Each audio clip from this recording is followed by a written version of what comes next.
order. We have before us the opportunity to forge for ourselves and for future generations a new world order, a world where the rule of law, not the law of the jungle, governs the conduct of nations. When we are successful, and we will be, we have a real chance at this new world order, an order in which a credible United Nations can use its peacekeeping role to fulfill the promise and vision of the UN's founders. What is at stake is more than one small country. It is a big idea, a new world order. Out of these troubled times, our fifth objective, a new world order, can emerge. Now we can see a new world coming into view. A world in which there is a very real prospect of a new world order. There is a chance for the President of the United States to use this disaster to carry out what his father, a phrase his father used, I think, only once, and hasn't been used since, and that is a new world order. And after 1989, President Bush said, and it's a phrase that I often use myself, that we needed a new world order, and instead it looks like we got a lot of disorder. And we still, and after 9/11, we've been more sensitive to the. In 1990, another old world ended, dominated by the Cold War, and people talked then, in 1990, of a new world order.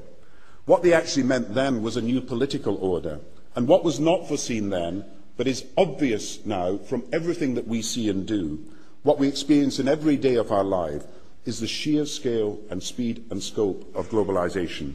And it's only now that we can begin to understand that the world order that globalization brings and what it's going to look like, it's driven forward now not just by the balance of military strength, the Cold War times, or ordinary political power. It's being driven forward by a seismic shift in economic power that we see around us, and realizes what I believe is our destiny of success in this new world order. So, in conclusion, ladies and gentlemen, a new world is emerging. It is a new world order with significantly different and radically new challenges for the future. The Norman Cousins Global Governance Award, Walter Cronkite. World government is the structure necessary for global justice. You, sir,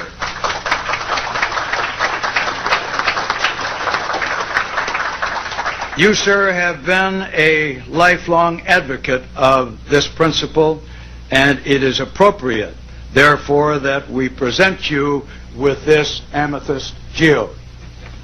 Well, there are two reasons, really, why I'm particularly grateful and honored by this award.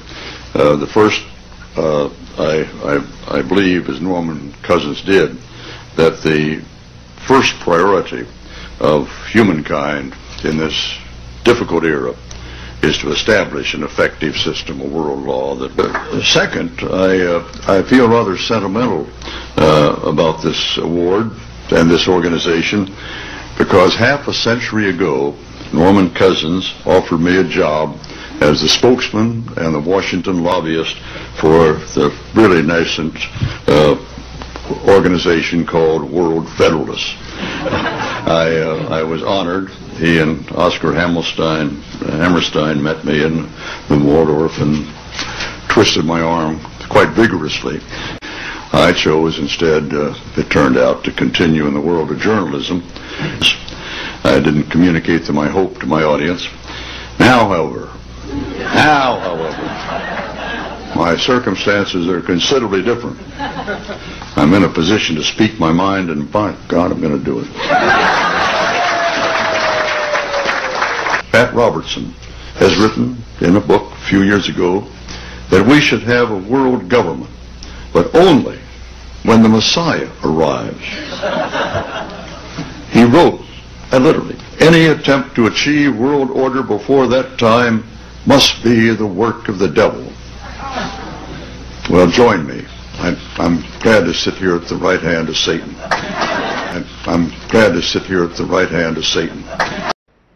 I believe in an America where the separation of church and state is absolute, where no Catholic prelate would tell the president, should he be Catholic, how to act. Where no Catholic prelate would tell the President, should he be Catholic, how to act.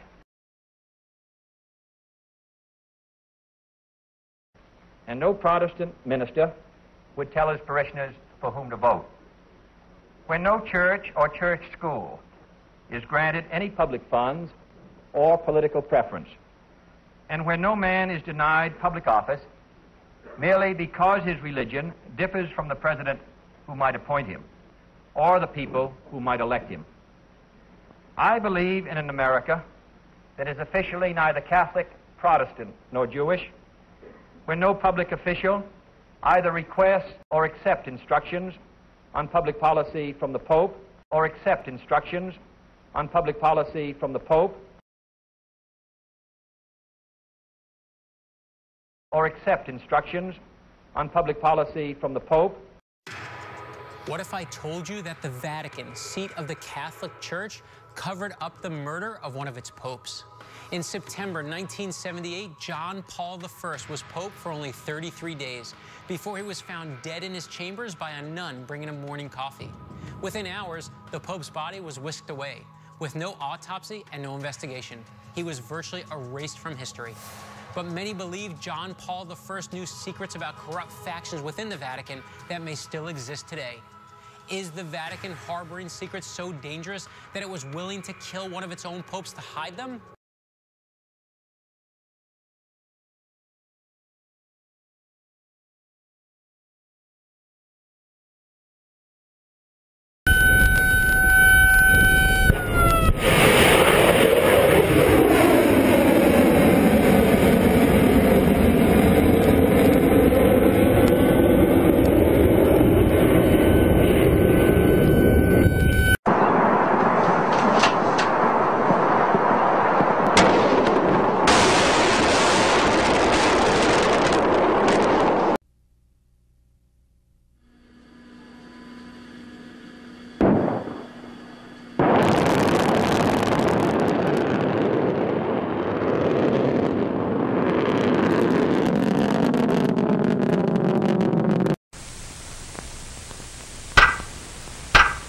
Five, 4, 3, 2, 1.